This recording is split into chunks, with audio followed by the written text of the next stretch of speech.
Salam sukacita, kita ada dalam renungan rohani saat ini dengan sebuah tema kasih yang tulus berdasarkan catatan Alkitab dari Roma 12 ayat 9 sampai dengan ayatnya yang ke-10. Saudara yang terkasih dalam dunia Yesus Kristus, dalam dunia ini semua orang butuh dikasihi.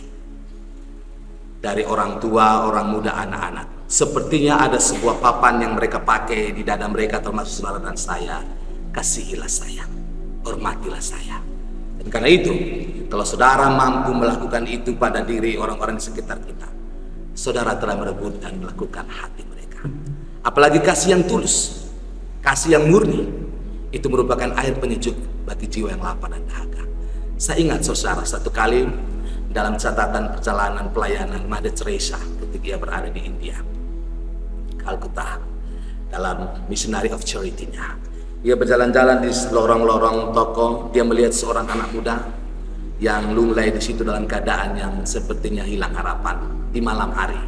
Dan Mother Teresa bilang, pulang ke rumah. Sudah larut malam, anak pulang ke rumah. Tapi anak muda itu mengatakan, saya tidak bisa pulang.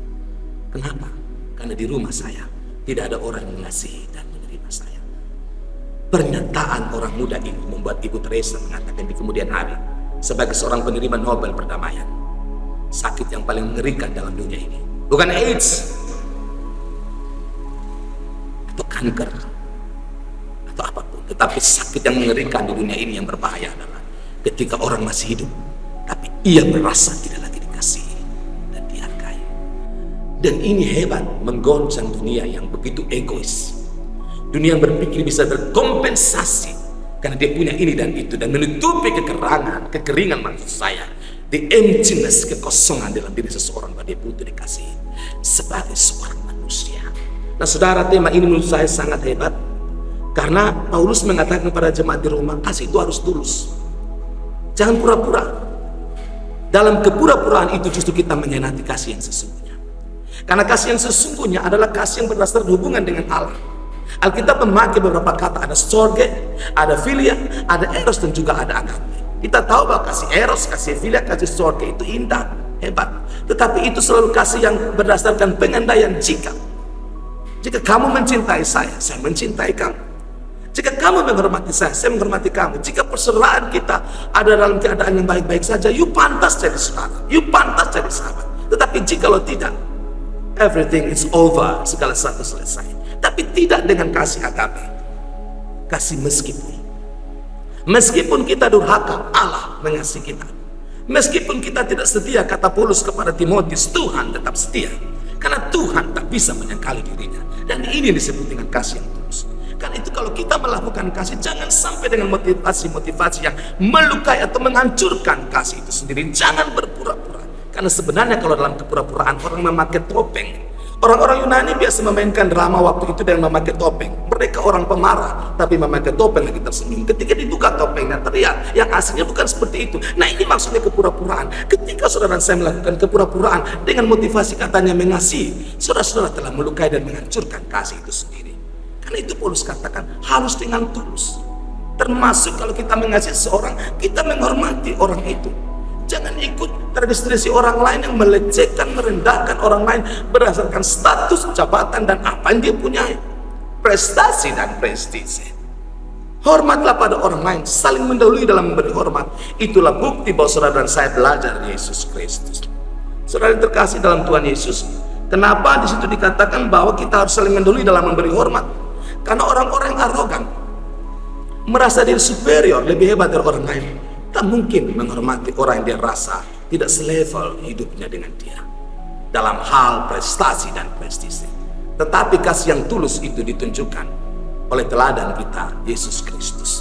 Yesus Kristus menunjukkan bahwa dia mengasihi kita bukan karena kita pantas dikasihi.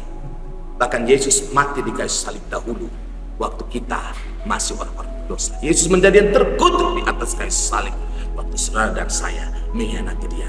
Saya kembali dalam catatan Injil ketika Petrus menyangkali Yesus 3 kali. Yesus datang bertanya pada dia, apakah kau mengasihi aku? Sebanyak 3 kali. Dan di akhir pertanyaan itu Petrus sedih. Mengapa?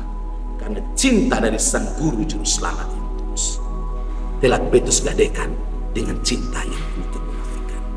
Tetapi mengapa dia menangis? Karena justru di tengah ketidakberdayaan, kegagalan yang menyangkali kasih yang sejati itu, Tuhan mempercayakan pelayanan kepada Petrus, kepalakanlah domba-domba.